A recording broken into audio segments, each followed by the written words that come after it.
সাদা জাম আমাদের দেশের বিরল ও পুষ্টিকর একটি ফল। সাধারণত কালো জাম বেশি দেখা গেলেও সাদা জামের স্বাদ, গন্ধ ও গুণে রয়েছে আলাদা পরিচিতি। কাঁচা অবস্থায় হালকা সবুজ আর পাকা অবস্থায় দুধের মতো সাদা রঙের এই ফল দেখতে যেমন আকর্ষণীয়, তেমনি স্বাস্থ্যের জন্যও ভীষণ উপকারী। প্রথমত, সাদা জামে থাকে প্রচুর অ্যান্টিঅক্সিডেন্ট, যা দেহের রোগ প্রতিরোধ ক্ষমতা বাড়াতে সহায়তা করে।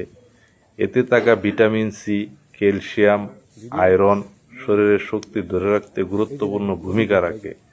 সাদা জামের অন্যতম গুণ হলো এটি রক্তের শর্করা মাত্রা নিয়ন্ত্রণে সাহায্য করে, ফলে এটি ডায়াবেটিস রোগীদের জন্য অত্যন্ত উপকারী একটি ফল।